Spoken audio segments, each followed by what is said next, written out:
नमस्कार दोस्तों, आज एक ऐसा सवाल है जो सिर्फ राजनीति का नहीं है बल्कि नैतिकता का है। आज सवाल किसी एक पार्टी का नहीं है, सवाल उस चेहरे का है जो खुद को देश का सबसे बड़ा इंसाफ का ठेकेदार बताता है। सवाल उस राजनीति का है जो मंच पर कुछ और बोलती है और सत्ता में आकर कुछ और करती है। और सवाल उस खामोशी का है जो सबसे ज्यादा शोर मचाती है। राहुल गांधी देश में जहां जाते हैं एक बात जरूर कहते हैं। वो कहते हैं कि वह नफरत के खिलाफ हैं, वह मोहब्बत की राजनीति करते हैं, वह अल्पसंख्यकों की आवाज हैं, वह दबे कुचले लोगों के साथ खड़े हैं। भारत जोड़ो यात्रा हो या न्याय यात्रा, हर मंच से एक ही दावा किया जाता है कि कांग्रेस अल्पसंख्यकों की सबसे बड़ी हितैषी है। लेकिन आज हम आपको बताएंगे कि जमीन पर हकीकत क्या है और भाषणों की चमक के पीछे कितना अंधेरा छुपा है। आज मामला किसी बीजेपी शासित राज्य का नहीं है, आज मामला उत्तर प्रदेश या मध्य प्रदेश का नहीं है। आज मामला उस राज्य का है जहां कांग्रेस की सरकार है, जहां मुख्यमंत्री कांग्रेस के हैं, जहां उप मुख्यमंत्री राहुल गांधी के सबसे भरोसेमंद नेताओं में से एक हैं। और उसी राज्य में उसी सरकार ने सैकड़ों गरीब मुस्लिम परिवारों के घरों पर बुलडोजर चला दिया। कर्नाटक के बेंगलुरु के एक इलाके में सुबह का वक्त था, लोग सो रहे थे, बच्चे ठंड से दुबके हुए थे। किसी को अंदाजा भी नहीं था कि कुछ ही मिनटों में उनकी पूरी जिंदगी मलबे में बदलने वाली है। अचानक पुलिस पहुंचती है, मशीनें आती हैं और देखते ही देखते वो घर गिराए जाने लगते हैं जिनमें लोग पिछले 20-25 साल से रह रहे थे। 4-4 जेसीबी मशीनें, 150 से ज्यादा पुलिसकर्मी और सैकड़ों घर। न कोई चेतावनी, न कोई विकल्प, न कोई पुनर्वास की ठोस व्यवस्था, सिर्फ एक आदेश और उसके बाद सिर्फ धूल, चीखें और टूटे सपने। जिन लोगों के पास आधार कार्ड थे, वोटर आईडी थे, जिनका नाम सरकारी रिकॉर्ड में था, उन्हें भी यह कहकर हटा दिया गया कि आप अवैध हैं। सोचिए, अगर यही तस्वीर उत्तर प्रदेश की होती, अगर यही तस्वीर योगी आदित्यनाथ के राज्य की होती तो क्या होता? संसद से सड़क तक हंगामा होता, अंतरराष्ट्रीय मीडिया तक शोर पहुंचता, मानवाधिकार की दुहाई दी जाती, बुलडोजर राजनीति पर लंबे लंबे भाषण दिए जाते। लेकिन आज जब यह सब कांग्रेस शासित राज्य में हुआ तो अचानक सबकी आवाज गायब हो गई। राहुल गांधी कहां हैं? वही राहुल गांधी जो मस्जिदों में जाते हैं, इफ्तार में तस्वीरें खिंचवाते हैं, अल्पसंख्यकों के दर्द की बात करते हैं। क्या उन्होंने इन परिवारों से मिलने की कोशिश की? क्या उन्होंने अपनी ही सरकार से सवाल पूछा? या फिर यह दर्द सिर्फ तब दिखता है जब सत्ता किसी और के हाथ में हो?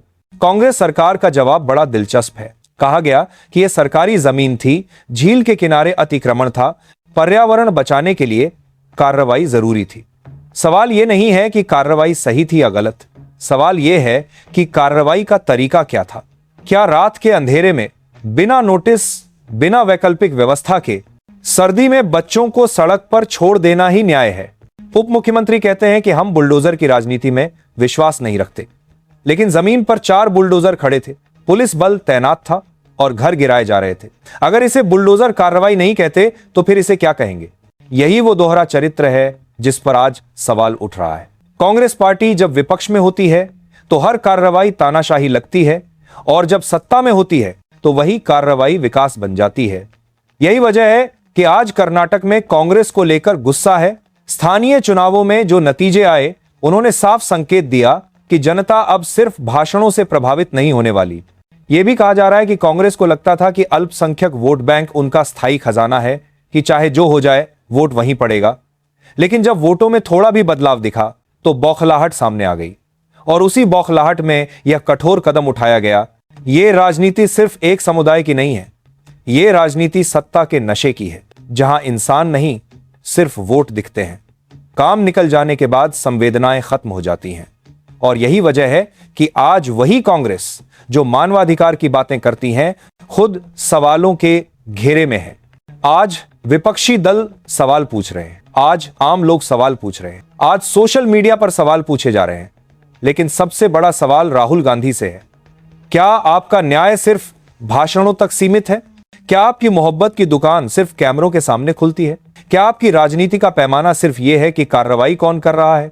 कर्नाटक की यह घटना सिर्फ घर टूटने की कहानी नहीं है, यह भरोसा टूटने की कहानी है। यह उस राजनीति के नकाब उतरने की कहानी है जो खुद को सबसे अलग बताती थी।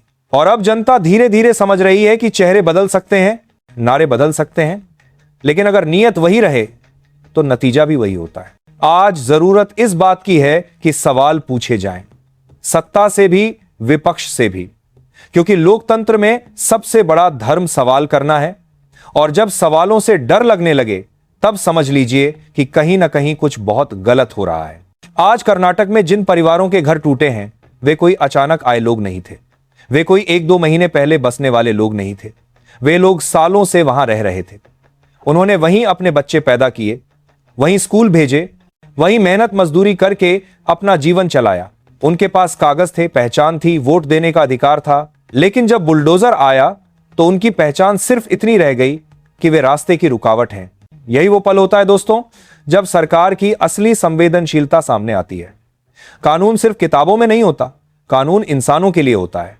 अगर सरकार को जमीन खाली करनी ही थी तो क्या यह जरूरी था कि सुबह 4 बजे हमला किया जाए? क्या यह जरूरी था कि बच्चों को नींद से उठाकर सड़कों पर ला खड़ा किया जाए? क्या यह जरूरी था कि लोगों को अपनी जिंदगी समेटने तक का वक्त न दिया जाए? कांग्रेस पार्टी खुद को संविधान की रक्षक बताती है। राहुल गांधी हाथ में संविधान लेकर तस्वीरें खिंचवाते हैं। लेकिन संविधान सिर्फ दिखाने की चीज नहीं है, वो लागू करने की चीज है। संविधान सिर्फ अधिकारों की बात नहीं करता, वह गरिमा की भी बात करता है। और गरिमा तब खत्म हो जाती है जब किसी इंसान को उसकी छत से बेदखल कर दिया जाता है बिना उसे सुने। राहुल गांधी अक्सर कहते हैं कि वह गरीब की आवाज है, लेकिन गरीब की आवाज तभी मायने रखती है जब सत्ता उस आवाज को सुनने को तैयार हो। यहां तो आवाज सुनने से पहले ही उसे दबा दिया गया। पुलिस की मौजूदगी में लोग रोते रहे, गुहार लगाते रहे, लेकिन मशीनें नहीं रुकी। यही वो दृश्य है जिसे देखकर लोगों को यह एहसास हो रहा है कि राजनीति के दावे कितने खोखले हो सकते हैं। आज एनडीए ही नहीं बल्कि दूसरे विपक्षी दल भी इस मुद्दे पर सवाल उठा रहे हैं। लेफ्ट से लेकर क्षेत्रीय पार्टियों तक सब पूछ रहे हैं कि क्या यही कांग्रेस का मॉडल है? क्या यही न्याय है? और सबसे बड़ी बात यह है कि कांग्रेस के अपने समर्थक भी असमंजस में हैं, क्योंकि जिनसे वादा किया गया था सुरक्षा का, उन्हीं के साथ ऐसा व्यवहार हुआ। यह घटना कांग्रेस के लिए एक चेतावनी है, सिर्फ कर्नाटक के लिए नहीं, पूरे देश के लिए। जनता अब सिर्फ नारों से संतुष्ट नहीं होती। जनता अब देखती है कि सत्ता में आकर कौन क्या करता है, और जब कथनी और करनी में फर्क दिखता है तो भरोसा टूटता है। आज राहुल गांधी विदेशों में जाकर लोकतंत्र की दुहाई देते हैं, मानवाधिकारों की बात करते हैं, लेकिन लोकतंत्र सिर्फ भाषणों से मजबूत नहीं होता। लोकतंत्र तब मजबूत होता है जब सरकार अपने सबसे कमजोर नागरिक के साथ भी इंसाफ करे। और मानवाधिकार सिर्फ अंतर्राष्ट्रीय मंचों पर बोलने की चीज नहीं है, वह अपने घर में लागू करने की जिम्मेदारी है। कर्नाटक की यह तस्वीर आने वाले समय में कांग्रेस के लिए भारी पड़ सकती है, क्योंकि यह तस्वीर विपक्ष को एक ऐसा हथियार दे रही है जिससे कांग्रेस की नैतिक ऊंचाई पर सवाल उठ रहे हैं। और राजनीति में सबसे खतरनाक सवाल वही होता है जो नैतिकता पर उठता है। आज कांग्रेस अगर इस मुद्दे पर आत्ममंथन नहीं करती, अगर राहुल गांधी इस पर चुप्पी बनाए रखते हैं, तो यह चुप्पी उनके दावों से ज्यादा बोलने लगेगी। क्योंकि राजनीति में सबसे तेज आवाज कभी कभी खामोशी की होती है। अब देखना यह है कि कांग्रेस इस सवाल का सामना कैसे करती है। क्या वह अपनी गलती मानेगी? क्या वह प्रभावित परिवारों को न्याय देगी? या फिर यह मामला भी वक्त के साथ दबा दिया जाएगा? आप क्या सोचते हैं? क्या यह न्याय है या फिर यह वही राजनीति है जो रंग बदलकर सामने आई है? अपनी राय जरूर बताइए। जल्द मिलेंगे एक और बड़े मुद्दे के साथ। तब तक के लिए नमस्कार।